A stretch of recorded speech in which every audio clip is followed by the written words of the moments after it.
사도와 장로들이 이 일을 의논하기 위해서 모였다. 그 앞에 5절 말씀해 보면 바리새파 중에 어떤 믿는 사람들이 일어나서 말했는데 이방인에게 할례를 행하고 모세의 율법을 지키라 명하는 것이 마땅하다. 누구나 다 일어나서 이야기할 수 있도록 바리새파 중에 어떤 믿는 사람들이 일어나서 말을 했다. 그것도 어떤 믿는 사람 혼자 말한 것이 아니라 어떤 믿는 사람들이 일어나서 말을 했습니다. 일어나서 말을 했습니다. 그냥 앉아서 자기들끼리 수군수군한 게 아닙니다. 몰래 뒤에서 한 게 아닙니다. 공식적으로 교회에서 사람들이 일어나서 발언을 한 것이죠. 그렇게 회의가 질서 있게, 그리고 또 의견 수렴이 질서 있게, 그냥 감정적으로 그렇게 안타깝게 생각하고 또 불미스럽게 생각하고 쉬쉬하고 한 것이 아니라 이 굉장히 중요한 교회가 온 세상에 확장되는 그 분기점이 되었던 이방인들이 예수 믿는 관계, 예수 믿을 때 할례를 받아야 되느냐, 율법을 지켜야 되느냐, 구약 시대의 요소인데 신약 시대의 교회가 구약 시대의 그런 전통을 따라야 되느냐, 이 문제가 정리되지 아니하고 그냥 덮고 넘어가거나 아니면 각자 소견에 오른 대로 행하거나 교회에서 판단해가지고 제멋대로 했으면 교회는 엉뚱한 곳으로 그렇게 올라갔을 것입니다. 그런데 교회는 그렇게 하지 않았다는 거예요. 교회는 그렇게 하지 않았습니다. 그렇게 이야기를 하고 또 거기서 끝난 게 아니라는 거죠. 자기들끼리 이야기하다가 막 이렇게 다툼이 일어나고 그리고 속상해하고 감정이 섞이고 선을 넘고 물리적인 충돌이 발생하고 심지어는 급기야 폭력 사태까지 일어나서 공권력이 투입되고 이렇게 놔두지 않았다는 거예요. 아시겠지만 우리 어느 나라를 막론해서 그렇죠. 어느 나라를 막론해서 그렇겠지만 이 감정이 굉장히 격해지면 물불을 가리지 아니하는 이 폭력 사태가 일어나게 되고 믿는 사람인지 아닌지 전혀 구별이 안 되는 거죠. 예수 믿는 사람들도 말싸움에 휘말리기 시작하면 그때부터는 믿는 구석이 하나도 안 보입니다. 오히려 믿지 않는 자들보다 더 말을 잘하니까 그냥 말로 그냥 막 하늘 위로 땅 위로 물 위로 다니면서 온통 다 난장판이 되고 마는 거죠. 교회는 그렇게 놔둬서는 안 된다는 겁니다. 자녀들을 키우시면서 그렇게 막 싸움하도록 말싸움이 결국은 뭐가 되는데요? 말싸움이 결국은 감정싸움이 되고 감정싸움이 폭력으로 연결되어서 걷잡을 수 없게 되는 겁니다. 평생 안 본다, 형제로 여기지도 않고 가정이 아닌 것이죠. 그런 일들이 얼마나 많은지요. 특별하게 교회는 이 부분에 있어서 아주 정확하게 질서를 따라서 진행을 하는 것을 보게 됩니다. 여기 오늘 6절 보셨는데 사도와 장로들이 이 일을 의논하기 위해서 모였다. 사도와 장로들, 다시 말하면 디모데전서 4장에도 기록되어 있는데 장로회에서, 당회에서, 지금으로 말하는 당회에서, 장로회에서 사도와 장로들이 모였습니다. 장로회는 사도와 장로들이 모이는 겁니다. 장로들만 모이는 게 아닙니다. 사도와 장로가 같이 모이는 거죠. 지금 당회인 겁니다. 당회. 원래 당회는 목회자들이 다 모이는 겁니다. 담임 목사하고 장로만 모이는 게 아닙니다. 교회 목사들도 다 같이 모이는 것입니다. 이게 당회입니다. 이게 당의 원칙입니다. 근데 우리 교회는 그렇지 않죠. 많은 한국의 교회가 담임 목사와 장로들이 당회를 구성합니다. 그렇지 않습니다. 원칙은 모든 부목사들도 다 당회원입니다. 그렇기 때문에 배제해서는 안 됩니다. 그래서 그게 다 당회원인데 그렇게 해서 당회를 구성해 가지고 따로 모여서 의견을 나눕니다. 어떻게 이 일을 의논하러 모여서 많은 변론을 했다, 이렇게 기록되어 있습니다. 많은 변론을 합니다. 이 많은 변론, 변론이라고 하는 말은 누구든지 다 돌아가면서 이야기할 수 있도록 한두 사람이 모든 이야기를 다 하는, 총회도 가보면 어떻게 그 전문성이 없는데 이 사람이 국내 선교에서도 말하고, 이 사람이 정치에 대해서 말하고, 이 사람이 규칙에 대해서 말하고, 이 사람이 헌법에 대해서 말하고, 이 사람이 사회봉사에 대해서 말하고, 자기 전문가가 아닌데도 한 사람이 모든 것을 다 하려고 하더라고요. 모든 말을 다 하려고 합니다. 노예에서 가보면, 총회에서 가보면 꼭 말 잘하는 사람이 있습니다. 한 사람이 그냥 뭐 3분이고 5분이고 만약 규칙이 없다면, 마이크를 끄지 않는다면 그 혼자서 다 이야기를 하는 거예요. 아주 나쁜 짓입니다. 다른 사람들한테 말할 기회를 주지 아니하는, 다른 사람의 말을 들으려고 하지 않아요. 자기 말만 계속하는 겁니다. 그럼 또 어떻게 유창하게 말을 잘해가지고 사람들의 혼을 쏙 빼놓습니다. 정말 기가 막히게 말을 잘합니다. 말도 잘할 뿐만 아니라 아는 것도 많아가지고 대부분의 사람들은 그냥 방청객이에요. 한마디도 안 하고 그냥 끝나는 거예요. 왜? 귀찮으니까. 저 사람하고 말 대꾸하고 말싸움 했다가는 나만 창피하니까 아예 그냥 가만히 있는 거예요. 말 잘하는 몇 사람이 처음부터 끝까지 회의를 다 주도하는 거예요. 그런 경우가 얼마나 많은지 모릅니다. 성경은 그렇게 말하지 않습니다. 분명하게 말합니다. 많은 변론이 있었다고. 의논하러 모였고 많은 변론이 있었다라고. 그래서 자유롭게 의견을 개진하고, 강압적으로 하지 아니하고, 말 못하게 하지 아니하고, 끌어내지 아니하고, 마이크 끄지 아니하고, 소리 지르지 아니하고.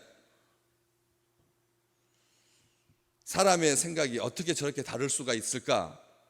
그래서 그냥 별 사람이 다 있네, 이렇게 가만히 있지 아니하고, 복음을 변질시키도록 교회 안에서 허용해서는 안 될 말이 있다는 겁니다. 무슨 말이든지 다 하는 게 아닙니다. 세상적인 부동산 투자하는 이야기, 이런 것들까지 교회에서 해서는 안 된다는 거죠. 그런 이야기를 하는 게 아닙니다. 걸러서 말할 수 있게 해야죠. 걸러서 말할 수 있게 해야 됩니다. 단계를 밟아라, 대표를 선임해서 문서로 제출해라, 이렇게 어떤 시스템을 가지고 사람들이 말하는 것을 막는 것이 아니라 아주 교묘하게 언론을 차단하는,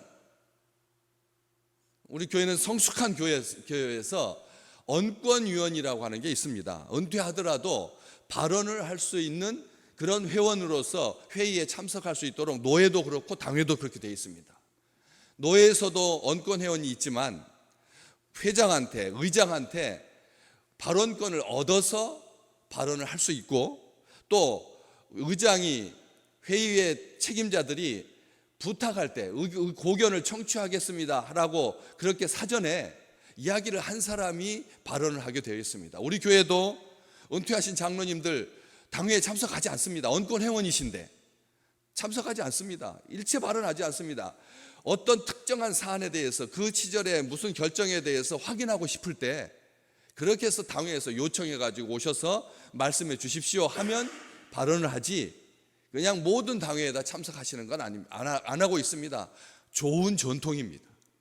그렇기 때문에 이런 일부러 사람들의 발언을 차단하기 위해서 회의를 짧게 한다든지, 아니면 어떤 규칙을 정해 가지고 발언할 수 있는 기회들을 박탈한다든지, 이렇게 하지 아니하고, 비난하거나 퇴출하지 아니하고, 모욕하거나 막지 아니하고, 기다려주고 경청하고 다 이야기한 다음에 베드로가 일어나서 말을 하는 거죠.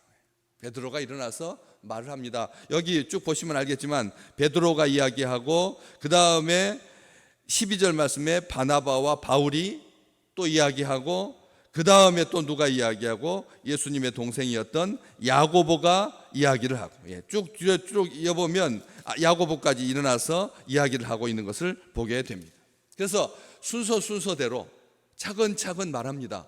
감정이 격해가지고 그냥 막 주먹다짐하고 앞으로 나와가지고 도대체 누가 말하는지 소리도 듣지 못하는 그런 혼란한 상태가 야기되는 것이 아니라 차근차근 이야기합니다. 베드로가 말합니다. 형제들아, 너희도 알거니와 하나님이 이방인들로 내 입에서 복음의 말씀을 들어 믿게 하시려고 오래전부터 너희 가운데서 나를 택하셨다. 지금 그렇죠. 성급하게 결론을 내리지 않는다는 거예요. 이방인들이 예수 신앙생활을 하려고 하면 모세의 율법을 지키고 할례를 받아야 된다. 이게 지금 안건이거든요. 그게 안건인데 그것부터 말하고 있지 않다는 것입니다. 일고의 가치도 없다, 그런 것은. 언제 우리 주님께서 그런 말씀하셨냐? 왜 없는 말 하느냐? 왜 너희 감정과 주관적인 믿음을 가지고 교회에다가 주장하느냐? 이렇게 화내지 않았다는 거예요. 화내지 않습니다. 이런 지하에 정죄하거나 성급하게 결론을 내리거나 자기 결정을 따르도록 강요하거나 일방적인 판단을 하거나 땅땅땅땅 그렇게 해서 서둘러서 마무리하지 않다. 시간 없다. 우리 제일 많이 쓰는 말이 시간이 없습니다. 아주 사람들 말 끊기에 제일 좋은 말이 시간 없다는 말이죠. 우리가 시간이 없다는 겁니다. 다른 것은 그렇게 여유 있게 잘하면서 회의할 때만 시간이 없다. 이렇게 말해요. 무슨 뜻입니까? 듣기 싫다는 말이에요. 시간 없다라고 하는 말은 듣기 싫다는 말이죠. 그렇게 해서 우격다짐을 하거나 감정이 상하고 억울하게 되고 말 못하게 봉쇄하고 들을 가치가 없다라고 말하고 위험한 주장이고 어리석은 주장이다. 복음 이전으로 돌리려고 하는 거냐? 라고 하면서 감정을 막 요동치게 격동하게 하지 않고 쫙 이야기를 합니다. 형제들에게. 여러분도 아시지 않습니까? 하나님께서 이방인들을 예수 믿게 하시려고 복음을 듣게 하시려고 오래전에 여러분 가운데서 나를 택하셨다는 것을, 베드로를 하나님께서 선택하셨다는, 이것은 부인할 수 없는 사실이거든. 이것을 말하고 있습니다. 다시 말하면 이방인들이 내 입에서 복음의 말씀을 들어서 믿게 하시려고 하는 것은 하나님의 뜻이라는 것이, 하나님의 뜻이라는 것입니다. 이방인들이 예수 믿는 것은 하나님의 뜻이다. 이것부터 말하고 있습니다. 하나님의 은혜의 선택이다. 목적이 뭐냐? 하나님께서 나를 선택하신, 그것도 오래전부터, 태초부터, 처음부터 하나님께서 이렇게 택하셨다. 굉장한 자부심이죠. 아시잖아요. 베드로에 대해서 알고 있는 사람들, 젊은 시절을 어부의 생활을 했고, 그리고 결혼해가지고 형제와 안드레와 같이 장모님을 모시고 그렇게 살고 있었던 베드로에 대해서 다 알고 있는데 오래전이라고 하는 말이 얼만큼 오래전에 해봤자 지금 이 사건이 50년, AD 50년, 우리 주님께서 승천하시고 나서 17년 뒤니까 17년 전이면 오래전이긴 하죠. 예수님께서 부르시는 것까지 하면 20년이 다 돼가니까. 그렇지만 그 오래전이라고 하는 것이 단순하게 20년을 말하는 게 아닙니다. 하나님께서 처음부터, 태초부터 베드로를 하나님의 입으로, 하나님의 대변자로, 하나님의 사명을 감당할 자로, 복음을 전하는 자로 택해 주셨다는 거예요.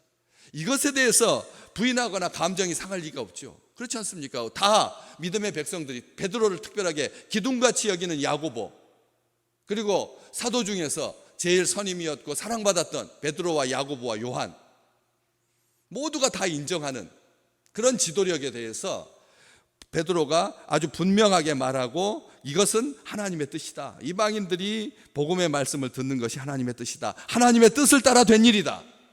이방인들이 믿는 것이 하나님의 뜻이다. 이방인들은 도구나 수단이 아니다. 차별해서는 안 된다. 지금 그걸 말하고 있는 겁니다. 여기 보시면 하나님이 이방인들로 이렇게 되어 있습니다. 하나님이 이방인들에게 이렇게 하는 게 말이 맞잖아요. 이방인들을 수단이나 도구격 주사를 써야 되는데 이방인들로라고 하는, 이방인들을 하나님께서 존중하셨다는 거예요.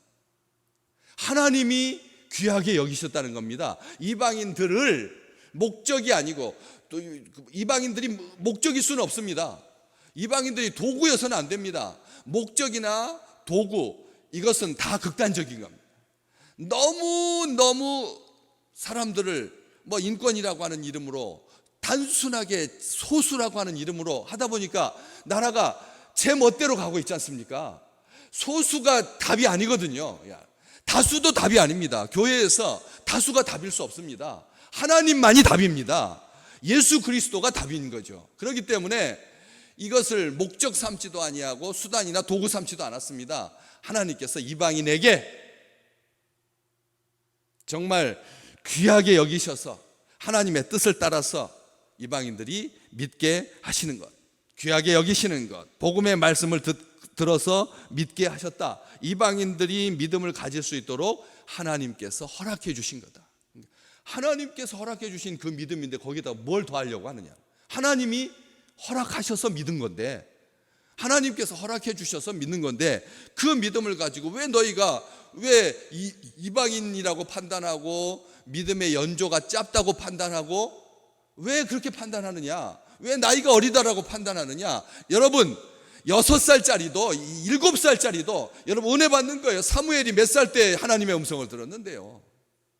사무엘이 몇 살 때 하나님의 음성을 들었는데요. 아직 이게 하나님의 소리인지 사람의 소리인지 제사장의 소리인지 분간할 수 없는 나이에 하나님의 음성을 들었잖아요. 그렇기 때문에 우리가 함부로 판단해서는 안 됩니다. 다음 세대 우리가 많은 생각을 가지고 있습니다. 그렇지만 하나님은 그들을 통해서 일하시고, 하나님께서 그들을 믿음의 자리로 부르시고, 하나님께서 그들을 사용하셔서 하나님의 나라를 흥왕하게 하실 줄로 믿습니다. 우리의 소망이고 우리의 비전이고 우리의 꿈이고 우리의 기도의 제목입니다. 그렇기 때문에 하나님께서 믿게 하신 건데, 하나님께서 믿음을 주신 건데, 선물로 주신 건데, 거기에다가 사람적인 인간적인 조건이나 자격을 부여해서 되겠느냐. 우리 끊임없이 이 한 가지 사실만을 기억하셔야 합니다. 여기에다가 우리는 자꾸 그런 생각이 들거든요. 자꾸 그런 생각이 들어요. 늘 제가 말씀드렸지만 3000년 동굴벽화에도 요즘 것들은 쯔쯔쯔 다 그렇게 써져 있다니까요. 3000년 동굴벽화에서도 그 어른들이 그 아래 세대를 향해서 도무지 믿업지 않아서 요즘 것들이라고 그렇게 말했다니까요. 그런 것처럼 우리의 눈에 차지 않습니다. 게다가 이방인들이었는데, 유대인들이 이방인들에 대해서 가지는 감정이나 생각은 우리가 생각하는 인권의 문제도 아닙니다. 동등, 일반이라 이런 말로 이렇게 설명이 될 수 있는 그런 관계가 아니라는 거예요. 우리가 사람을 대할 때 그렇게 대하는 사람, 우리 삶 속에 그런 사람이 누가 있습니까? 어떤 종족에 대해서, 어떤 사람에 대해서, 어떤 계층에 대해서 이렇게 차별의식을 가지고 생각하는 사람들이 있습니까? 유대인들이 이방인들의 생각하는 그 차원은 우리가 지금 생각하는 거하고 차원을 달리합니다. 그럼에도 불구하고 베드로가 일어나서 말하는 것이 전적으로 하나님의 은혜이고 하나님의 뜻이다. 예수 믿게 하시고 영접하게 하시고 그것은 하나님의 선물이다. 그들의 믿음은 귀한 거다. 그렇기 때문에 사람적인 가치와 판단으로 해서는 안 된다. 오늘 또 우리에게 이런 마음으로 사람을 대하시기를 주님의 이름으로 축복합니다. 뉴스 보셨잖아요. 그렇게 많은 사람들이 우리 한국에 오고 싶어가지고, 한국에 정착하고 싶어서 난민 신청을 하지만 2% 여러분 2%만 난민으로 인정받는다. 지금도 우리는 그런 이 세상에 대한민국이 기준이 아무리 높다고 다른 우리보다 더 먼저 그런 많은 것들을 겪고, 지금 유럽에서는 난민 수용하는 문제로 폭동이 일어나고 난리가 아니잖아요. 그럼에도 불구하고 그런 사람들을 받아들이고 한 형제로 여기고 같이 살고 협력하고 그렇게 나가는데, 우리는 지레 겁을 먹어요. 지레 겁을 먹고 이 사람들 그렇게 펑펑 우리 국민으로 인정해 줬다가는 중국 사람들한테 인정해 줘가지고 혜택을 제일 많이 보는 것은 중국 사람들이다. 우리나라 사람들은 역차별 당한다. 이게 정설이 되어 있고 이게 사실이 되어서 사람들로 하여금 굉장히 높은 기준을 가지고 사람을 판단하게 하거든. 그래서는 안 됩니다. 2%라고 하는 것은 이 지상에서 없다라고 하는, 이것은 어떤 의미를 가지지 못하는 숫자가 2%거든. 이런 상황입니다. 그러니 신앙 안에서, 믿음 안에서 우리가 충분히 그런 편견을 가질 수가 있다는 것이죠. 말씀은 분명하게 말합니다. 믿게 되는 것은 하나님의 은혜다. 믿는 것은 하나님의 은혜다. 우리는 그 은혜에 기대해서 기도하고 기다릴 뿐입니다.